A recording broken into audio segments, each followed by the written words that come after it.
Well, good afternoon, guys. Wandering Beast here. Forgive the coffee. I'm just trying to warm up a little bit this afternoon after this paddle. We're at this gorgeous little alpine lake, and behind me is the Bay ST from Oru. Now, I have a previous review of the Inlet, which was this great base model entry-level kayak, wide open cockpit, flat bottom, super stable, and it was great for anyone who wanted to get into kayaking, who wanted to have a fold-up origami kayak to take you everywhere in the summer. What happens if you're not really the beginner type and you've got a couple paddles under your belt and you want something a little bit more? It's that borderline next level kayak right off the bat. Tracks super smooth, cuts through the water. You can get a little bit more speed.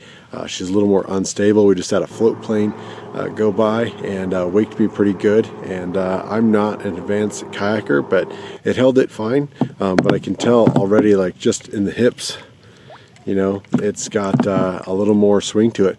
It doesn't have quite that flat bottom that the Inlet had. So I'm enjoying it. It is an absolute gorgeous day here.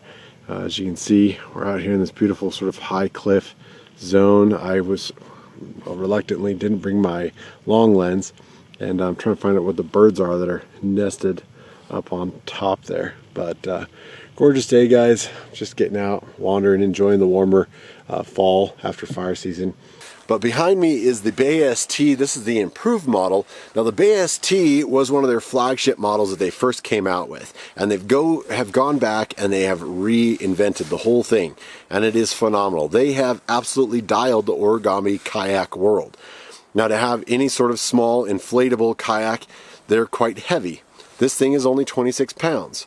Now, at 270 pounds myself, I'm pushing about that 300-pound weight limit. I'm also 6'4", and they recommend this for only 6'3". So this thing is a little cramped when I do an all-day paddle. So this morning I got out on the water. It's just about lunchtime. I'm getting out, and that's about what I can stand in there. My feet get a little crunched in there, and you know, you're just getting a little fatigued.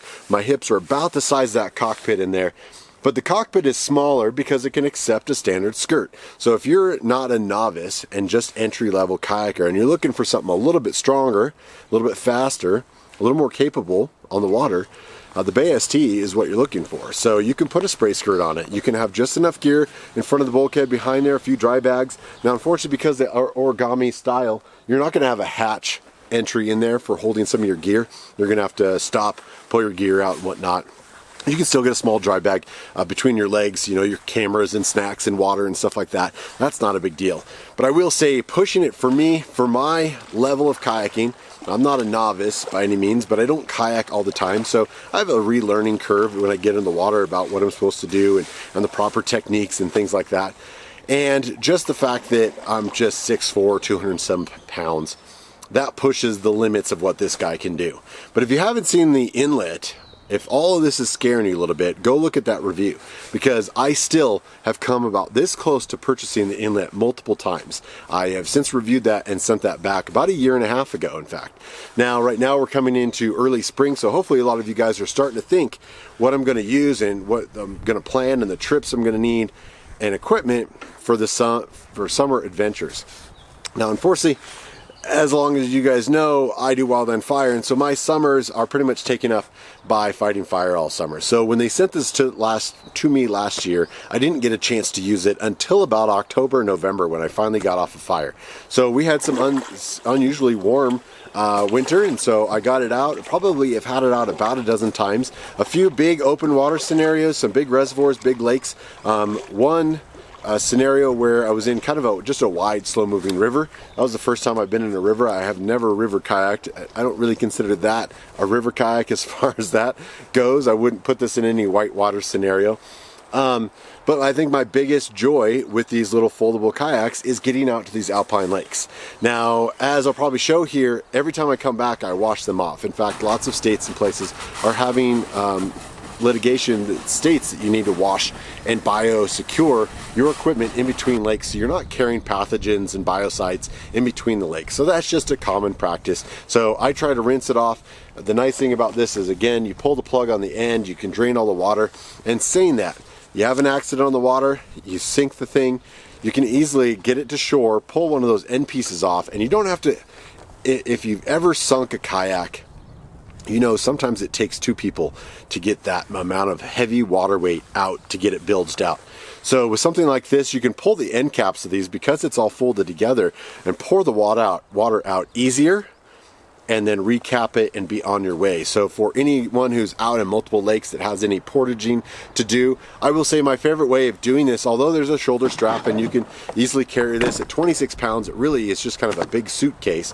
But more often than not, if you watch the Inlet review, there was a backpack that came with that. But what I found in that review is oftentimes when I'm out here in these alpine lakes, there isn't a big shore that I have the room and the space to assemble it. So generally wherever I'm camped, if it's close enough to where I'm going to be, I will assemble it here in camp and then carry it over my shoulder down to the water. And I just find that is so much more stable and easier to deal with than trying to do it over the steep banks or the rocks. All these little alpine lakes are gorgeous, but they're not set up for water entry. You're not going to find any boat ramps on most of the places I go to. So the biggest improvement with the Bay ST that they've done from their flagship model is these, what I'm just calling the zipper channels. And it's these hard plastic pieces that when you fold those two pieces together and run that channel over there, it locks them together. Now there's straps underneath, there's a hard cam lock that comes over. In fact, the seat itself is tied into keeping the back panels together. It is extremely sturdy. I've never worried about the origami style coming apart or falling apart. I've launched it from sand and mud and rocks even. Now, certainly that wears on the longevity of the kayak. However, it is sturdy enough and strong enough to last a long, long time. In fact, on their website, they have a certain amount of folds that they put these through. If you're ever worried about the folds getting too folded, if you use it too many times, right? So I've never worried about this. This little guy is super sturdy. Now, unfortunately today with the wind and everything, whatever, I'm trying to get more footage of me out kayaking. Like I said, I probably used it about a dozen times. However, unfortunately, my drone didn't want to active track me today. So I didn't get too many shots out today. And I've got some shots from my son and I went and played in the reservoir and a few things like that. I'll probably intersperse between this. But if you have any questions about the Bay ST or the Oru, feel free to reach out to them, reach out to me and let me know what you think. As far as my family moving forward, I think we're going to look towards more of a stand-up paddleboard and get a few more of those instead of buying a kayak, because we're a family of 5. It's hard for everyone to enjoy it. Obviously, I enjoy taking it out when I'm out on the backcountry by myself, but when we're all together as a family, only one person can use this, and we probably won't buy 5 of these. That's just my opinion. All right, guys, we're gonna wrap this up. I'm gonna finish my coffee and go have lunch. The mosquitoes are just starting to come out this time of year. In fact, there's a little bit of snow on here, so I thought I was gonna beat them out here, but I'm gonna go inside the bus and make some lunch and get this thing dried off and folded up, and we'll get down on the road to the next adventure. Thanks for watching, guys. Let me know what you think. Put comments down below, and we'll see you down the road.